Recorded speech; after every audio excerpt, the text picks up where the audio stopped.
สบายดีมื้อนี้สอนคอมพิวเตอร์ออนไลน์ฟรีจะมาสอนวิธีทำความสะอาดระบบคอมพิวเตอร์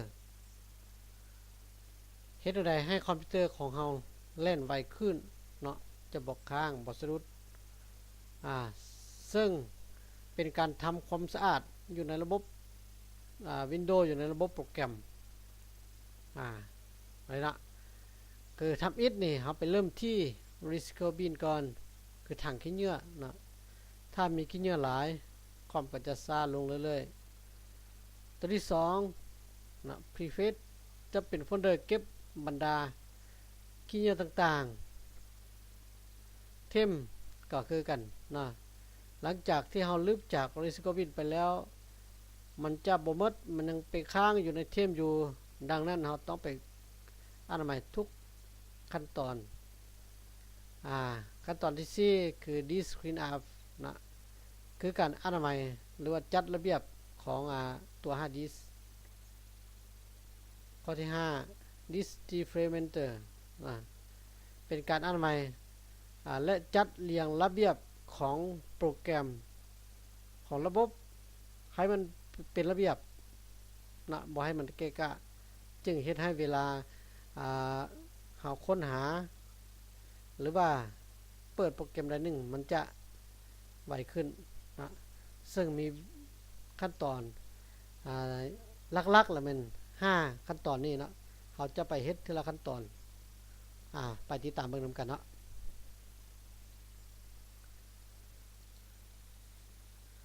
ทำอิฐให้มันเริ่มที่อันนี้นะวิสกบินถังขี้เหงื่อเฮาลึบข้อมูลลึบทุกอย่างอยู่ในคอมนี่มันจะมาเต้าโฮมนี้ก่อนถือว่ามันยังบ่ทันลึบถาวรเทื่อมันยังมาค้างอยู่นี้เพื่อรอท่าการยืนยันอีกเทื่อนึงเนาะเฮาก็ทำการลึบโดยคลิกขวาแล้วก็ empty empty เข้าไปแล้วก็นี่ทำการยืนยันตรงนี้ yes ไปเนาะตอนนี้ที่ห้องถังขี้เหงื่อเนี่ยมันจะวางเปล่าละบ่มีหยังละหลังจากลึบนี้แล้วยังบ่หมดเท่านี้เนาะขี้เหงื่อยังค้างอยู่ซึ่งเขาจะไปเข้าหาคอมพิวเตอร์คลิกเข้าหาคอมพิวเตอร์นี่คลิกเข้าไปแล้วก็มาหาช่องดีช่อง C หรือว่าช่องใดก็ได้ที่มีระบบ Windows อยู่ช่องที่เราลง Windows เข้าไปคือช่องนี้เนาะมันจะปรากฏมีไอคอนโลโก้ของ Windows อยู่นี่ให้คลิกเข้าไปในช่องนี้คลิกเข้าไปเลยแล้วเรามาเลือกเอา Windows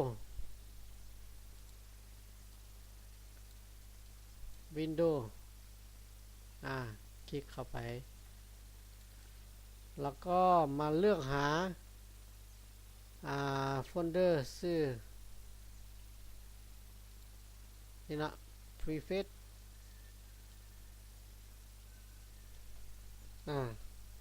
ส่องหาโฟลเดอร์นี้ก่อนแล้วก็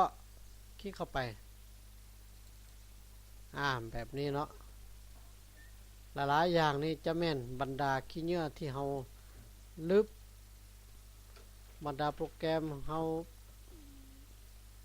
ลึบทีมหรือเอิ้นว่าเป็นขี้เหงื่อต่างๆนะที่เฮาบ่ต้องการแล้วระบบบ่ต้องการแล้วแต่มันยังมาค้างไว้นี่อยู่ถือว่าหลายเติบเนาะเขาต้องทำการลึบพวกนี้ที่หมดโดยการกดปุ่ม Ctrl A ที่แป้นพิมพ์แบบนี้เพื่อเลือกทั้งหมดแล้วก็กดปุ่ม Delete ที่แป้นพิมพ์ Delete แล้วก็ยืนยันมันจะถามว่าเขาแน่ใจว่าที่จะต้องการลึบไอคอนทั้งหมดนี่ทิมไปเขาก็ตอบยืนยัน yes ไป yes ใส่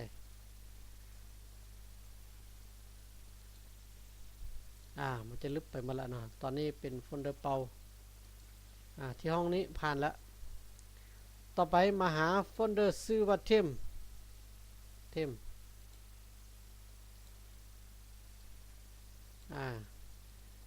เทมนะตัวนี้ก็คือตัวที่เป็นถังขี้เหงื่อเนาะพ่นโดยเก็บขี้เหงื่อห้องมาจากรีไซเคิลบินคลิกเข้าไปเดี๋ยวป่ะมันจะมีหลายอย่างเขาก็ต้องลิฟทีมคือกันโดยการกดปุ่ม Ctrl A หรือว่าเลือกทั้งหมดนะแล้วก็ตามด้วยเครื่องหมายปุ่ม delete ที่แป้นพิมพ์กลับมายืนยันอีกกด yes นะวันนี้มันจะลึกไปแต่มันยังอยู่ประมาณ2ไฟล์มันบอกว่าลึกบ่ได้เนาะซึ่งตัวนี้อาจจะยังใช้หรือว่ายังไปคัดกับโปรแกรมตัวอื่นอยู่เขาก็สกิปไว้ก่อนนะหลังจากนั้นขี้เหงื่อที่เราลึบมันจะกลับเข้ามาหาเลยสกูบินนี้อีกรอบหนึ่งนะเขาก็ทำการลึบเพื่อยืนยันyes ไปที่ไปมาเลยตอนนี้พอมีขี้เหงื่อละวันนี้เขาจะมาหาการอนามัยตัวฮาร์ดดิสก์นะโดยการเข้าหา ขออนุญาตนะเจ็บคอเลยโดยการเข้ามาหา accessories ตัวนี้ accessories แล้วก็เลื่อนมาหานี่ได้ system tool ตัวนี้นะเรียกว่าเป็นระบบคลิกเข้าไปเลยให้เลือกเอา discrete up ก่อนตัวนี้แล้วก็ตัวนี้เนาะแต่ให้เลือกทีละตัวกัน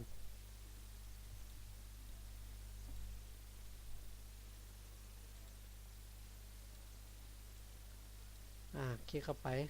วันนี้เนาะเขาจะทำการอนามัยเทื่อละซ่องของฮาร์ดดิสก์ของเราคือฮาร์ดดิสก์เราจะมีอยู่3ซ่องนะเราจะเลือกซ่อง4ก่อนโอเคไประบบจะเริ่มเฮ็ดเวียกนะทำการอนามัยขี้เหงื่อที่ระบบเป็นระเบียบที่มันเรียงข้างอยู่ในฮาร์ดดิสก์นั้นเราท่าแป๊บนึงเนาะ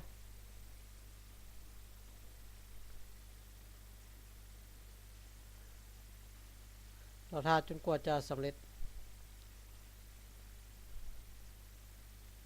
ถ้าหากว่าซ่องของเราข้อมูลหลายมันอาจจะซาไปได้เนาะหลังจากนั้นเราก็มากดที่ปุ่มโอเคไปเลยเนาะแล้วก็ delete ไฟล์delete ไป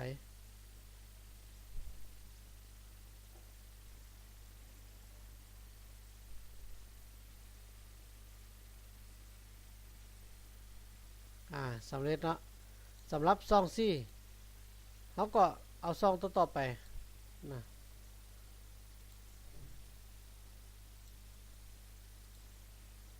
ต่อไปเลือกซองดีแล้วก็โอเคไป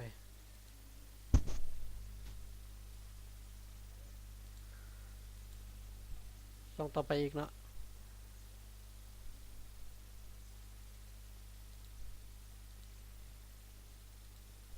เป็นซอง H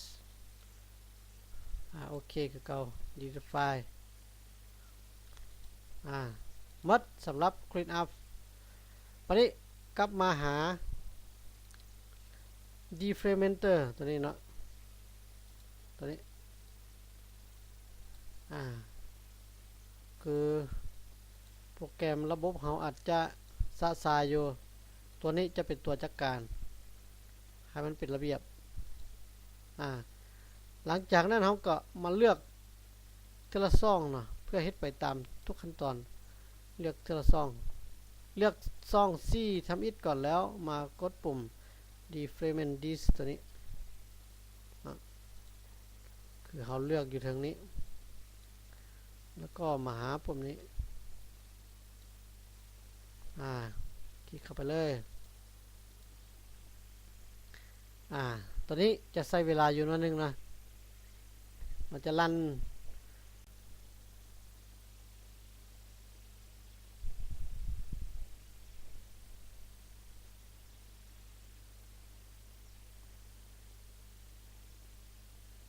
รอท่าจนกว่ามันจะ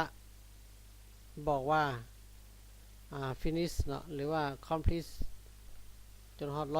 100% แล้วเราก็เลือกซ่องอื่นต่อไปเฮ็ดแบบนี้จนครบทุกซ่องที่ฮาร์ดดิสก์ของเรามีอยู่